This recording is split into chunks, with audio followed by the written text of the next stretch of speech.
Hi everybody, this is Ron, and today is March 1st of 2012, and I just had the pleasure of doing this as a 93, is that correct? A 93 Chevy Silverado with throttle body injected on it. It's a pretty truck. I'll show you here.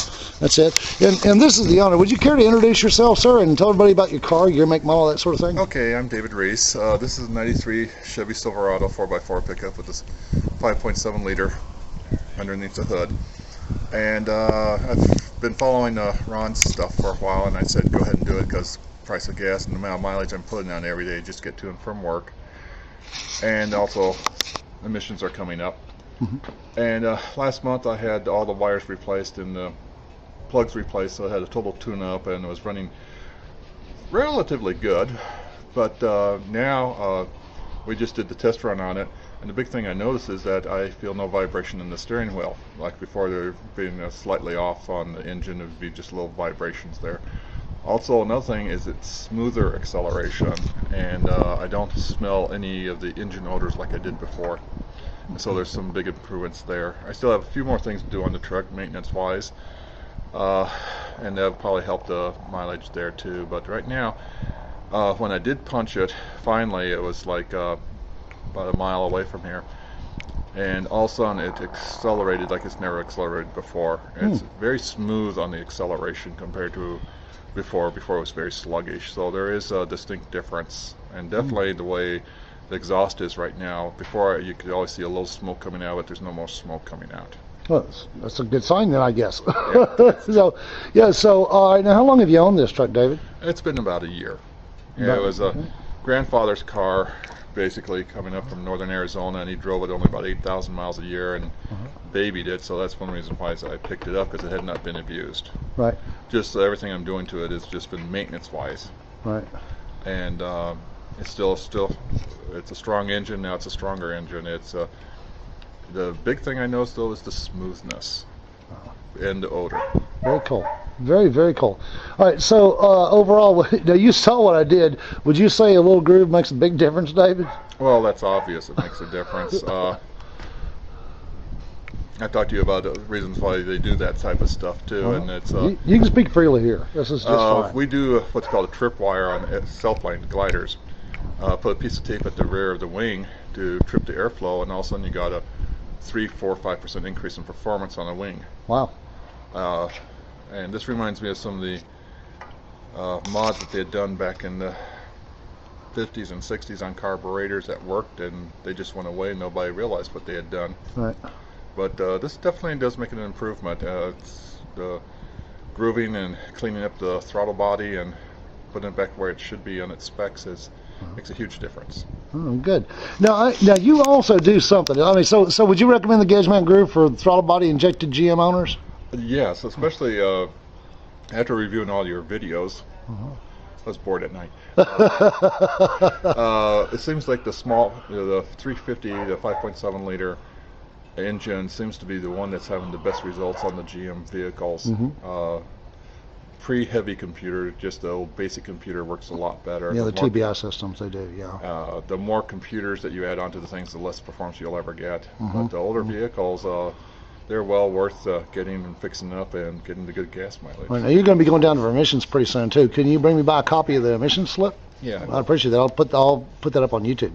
All right. All right. Now, so guys, a little groove does make a big difference. All right. And anyway, but now I'm gonna. David also has another little project. As you can see, I mean, let me just give you an idea of how statuesque this gentleman is. Okay.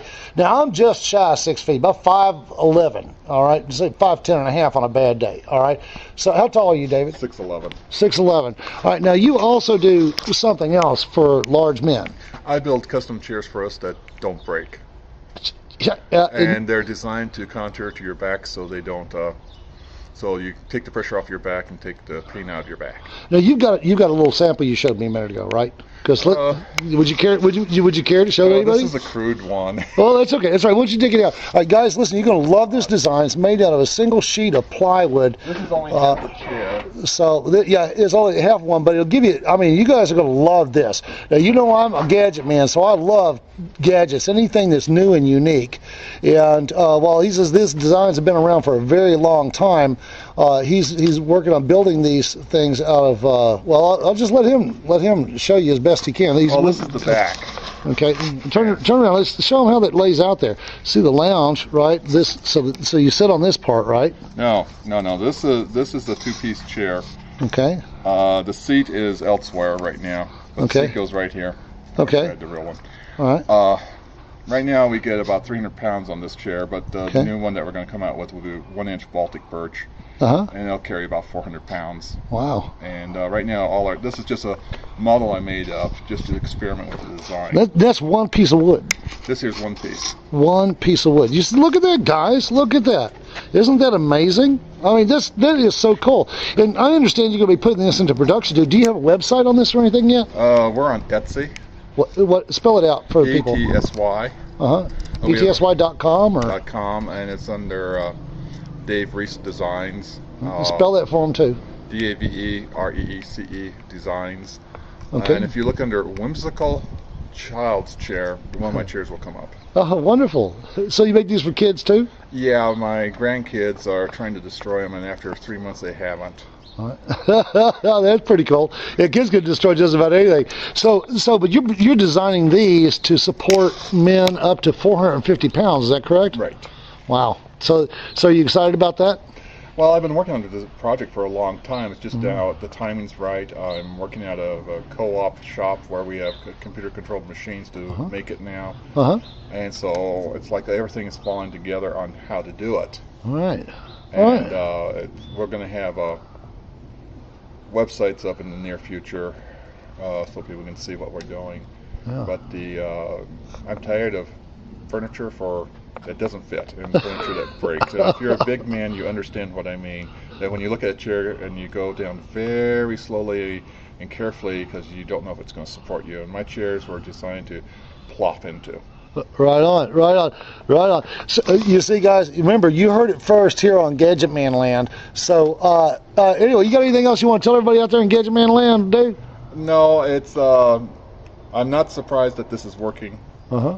It makes sense. I've studied large amounts of, airflow theory and stuff like that, and various projects I've done, and so this makes sense on how it works. I guarantee you that somewhere in the deep, dark crevices of the research labs at GM and Ford, they've already done this, but don't bring it out. Yeah, that's a guarantee. And they've done a lot of work on this stuff, and they know how it works. And basically, all he did was blueprint it to probably the original specs. Well, this came as a flash of inspiration to me, by the way. And but I think the great ideas do come to us all, guys. If you get an idea, please put it into play and see what happens.